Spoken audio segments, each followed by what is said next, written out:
When you take a look at a guy like Cam, what type of offense do you see him thriving in at the next level? That's a great question because what I really believe about all of these guys is, even Cam, which, he's got a little something to his arm, but I'm not sure any of these guys is a good enough athlete to survive at the NFL level being an athletic quarterback, if that makes sense. The Josh Allens, the Lamar Jacksons, the Patrick Mahomes. Um, I think most of these guys, if they're going to be really good at the next level, it's got to come down to processing. It's got to come down to seeing and getting the ball out of their hands because I don't think any of them are great at buying time or being elusive, from there. And so that's the thing that kind of fascinates me because we never really know, especially when you watch guys in college. Like, it really frustrates me to watch college tape because, when I was watching Cam, what I said was, 90% of his, throws went to his first guy or it was a scramble. Like, there wasn't a whole lot else that you would see. You wouldn't see him go boom, boom, boom and work through things. And I think that was the case with a number of these guys that they, I don't want to say struggled because I don't even know how much they were trying to do it. But there's so many quick, first guy's open, Yeah. throw it to him. Okay, and most guys should be able to make those throws. But I didn't see the processing and working through things, and that's where this is so hard for me because I don't know who these guys are from that standpoint.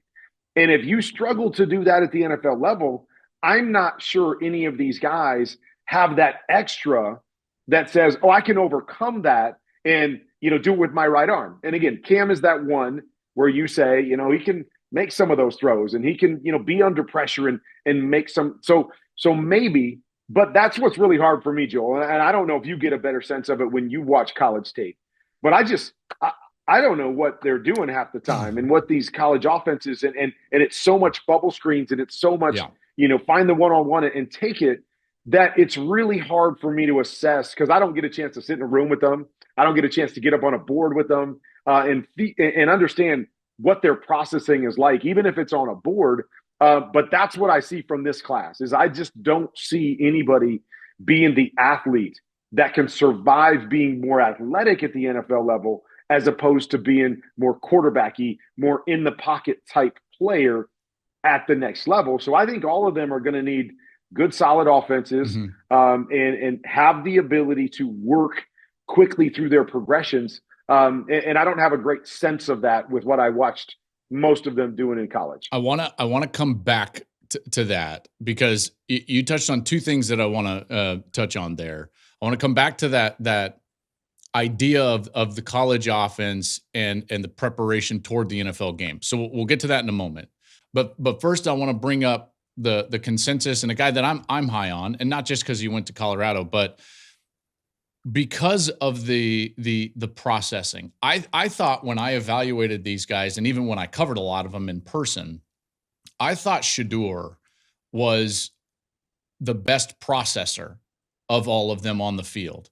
And the reason is one, I know that, I mean, that's a Shermer NFL offense. And so I know that there's not as many ratio or leverage throws, and we can define those later. But those are the ones that are just totally pre-snap, like you're talking about, and the ball's going to come out there, and there's very little processing that has to take place with that. So Shedeur's doing a lot of downfield reads, and then he's playing behind a really poor offensive line, sacked 94 times over the last 2 years. That's the most by a quarterback in the last 10 years. So he was constantly under duress and trying to read things out down the field. Now, when it comes to Shedeur, I'm with you on the things that Cam does that I don't think Shedeur does from just a talent and arm specific talent type of mindset.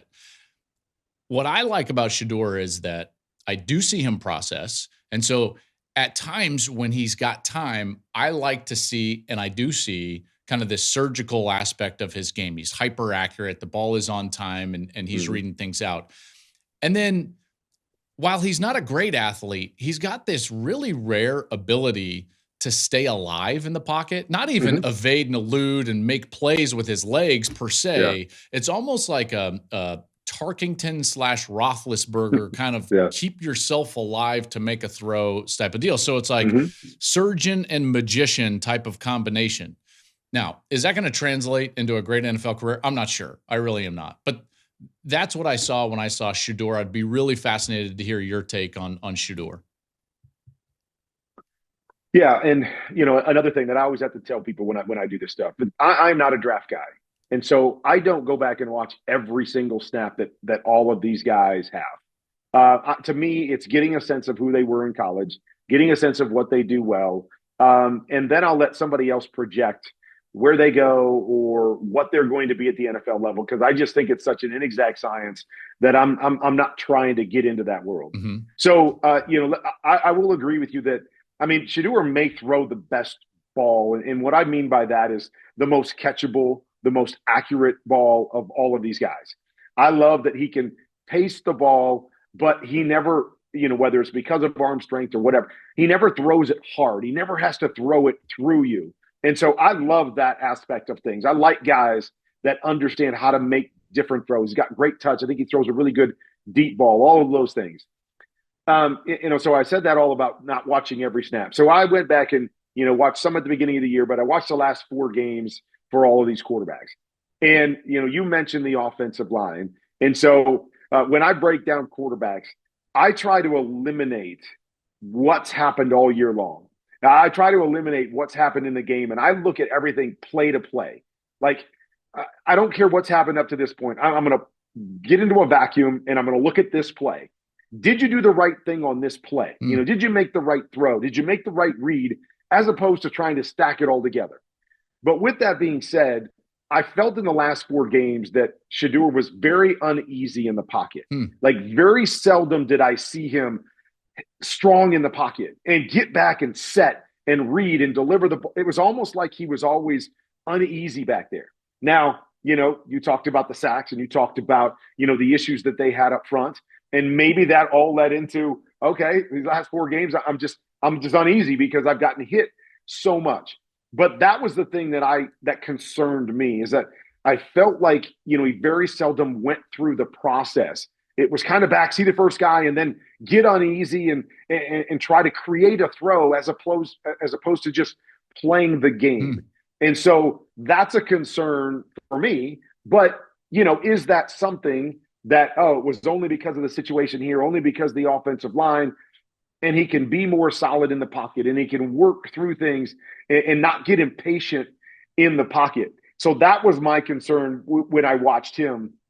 Like the throws, as you said, I like some of the different throws and concepts that he had to play through, because that's always exciting to me, because, I go back a year, and when I watched Bo Nix last year, I think we all had some questions, throwing the ball down the field, because they didn't do it that much at Oregon. But what I loved is that I thought he had the most extensive playbook of anybody in college football last year. They asked him to read a lot of different concepts and go through things and see the field. And I thought he did that extremely well, and why I felt like he could really translate to the NFL level, because he was doing those things. I feel like Colorado, as you said, with Coach Shermer, does some of that. And so Shedeur had to run some more pro-style offense there. And so I like that part of it too, that you've been exposed to that. You've played within it. You've had a lot of success in it. I just want to see him, again, more solid in the pocket, and the ability to process quickly, so he doesn't have to get uneasy after first look and go create a throw, to stay in there, see it, understand it, and get the ball out a little bit more on time than I saw. Thank you for watching the Joel Klatt Show YouTube channel. And if you liked this clip, make sure to like it and subscribe to the channel, and you can stay up to date on all of my college football coverage.